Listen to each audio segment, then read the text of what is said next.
කොහොමද ඉතින්? ඔයා කොහේ හරි ගිහිල්ලා ඉන්නකොට කෙනෙක් කියනවා ඔයාට ඉවෙන්ට් එකක් තියෙනවා මෙන්න මේ දවසේ. දැන් ඔයා මොකද කරන්නේ? ඔයාට ඩේට් එක චෙක් කරගන්න. ඉතින් ඊටාම පහසුවෙන් ඩේට් එක චෙක් කරගන්න ඔයාගේ ෆෝන් එකේ පුළුවන් කියලා දන්නව නේද? හැමෝගෙම ෆෝන් වල තියෙනවා කැලෙන්ඩර් ඇප් එකක්. ඉතින් මේක හරියට කොහොමද පාවිච්චි කරන්නේ? අපේ ජීවිතයට උදව්වක් කරගන්නේ කොහොමද කියලා තමයි අද මේ චූටි වීඩියෝ එකේ කතා කරන්නේ. හරි ඉතින් ඔන්න මම මගේ ෆෝන් එකෙන් කැලෙන්ඩර් ඇප් එකට යනවා. ඔයාගේ කැලෙන්ඩර් ඇප් එක ෆෝන් එකේ කොහේ හරි තියෙන්න පුළුවන්. හරි. දැන් මගේ අද දවසත් එක්ක තමයි පේන්නේ. දැන් නම් පෙබරවාරි 16 කියලා අද පෙන්නනවා. හරි. මේකේ මගේ මේ month කියන එක ඔයාලට පේනවා. මේ month කියන එක තමයි select වෙලා තියෙන්නේ. ඒක ඊයේ විදිහට දෙන්නත් පුළුවන්. එතකොට ඊයේ විදිහට දුන්නාම මෙන්න මේ විදිහට තමයි පේන්නේ. month කියලා දීපුවාම මාසෙන් මාසෙට දවස් ටික පෙන්නනවා. ඒක ඕනනම් අපිට සති වයිස් දෙන්නත් පුළුවන්. දවස් විදිහට දෙන්නත් පුළුවන්.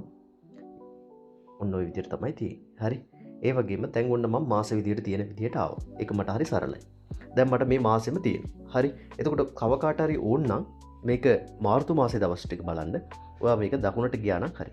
දකුණට ස්ක්‍රෝල් කරා නම් ඊළඟ මාර්තු මාසේ. තව දකුණට ගියොත් අප්‍රේල් මාසේ. වමට ගියොත් එimhe කලින් මාසවලට එනවා. වැඩේ ඔයාට ක්ලියර්. තේරුණා නේ? හරි.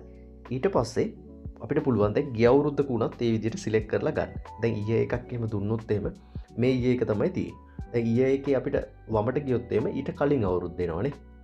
දැන් ඊයේ එකේ තව දකුණට ගියොත් එහෙම අපිට පස්සේ ඊළඟ අවුරුද්ද 2027ත් එනවා. හරි. දැන් ඔයාට මේ වැඩෙත් ක්ලියර්. ඔයාට අවුරුද්ද මාරු කරන්න පුළුවන්. ඒ අවශ්‍ය අවුරුද්දේම දවස් බලන්න පුළුවන්. මේ ඔක්කොම මේ කැලෙන්ඩරෙන් බලා ගන්න පුළුවන්. හරි. ඔන්න මම දැන් අද තියෙන විදිහට එනවා. දැන් බලන්න පෙබරවාරි මාසේ මං ආවා. හරි. දැන් මේ පෙබරවාරි 16 නේ අද. මට ඕන දැන් අපිට අනාගතේ අපි හිතමු 20. 20 අපිට මොකක් හරි පින්කම් ගයක් තියෙනවා. හරි. එහෙනම් මම මොකද කරන්න ඕන?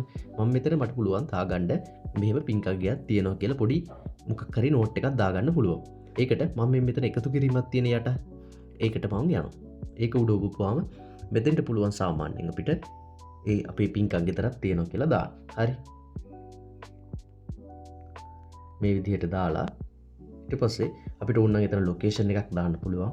ඒ පින්කම් ගෙදර තියෙන ටයිම් එක උනත් අපිට දාන්න පුළුවන්. මෙන්න මේ 20 මේ 7 ඉඳලා 8 වෙනකන් තමයි තියෙන්නේ කියලා. හරි. ඊට පස්සේ මට පුළුවන් මේක දැන් මට 20ට කලින් 19 වෙනිදා මට හිතන්න මොකක් හරි ගන්න තියෙනවා ඒකට. ඒ නිසා මට 19 වෙනිදා මේක මතක් වෙන්න ඕන. ඒ හින්දා මට පුළුවන් ඒකට පැයකටද විනාඩි ගානකටද කලින් හරි එහෙම නැත්නම් දවසකට කලින් කියලා මම දෙනවා දැන්.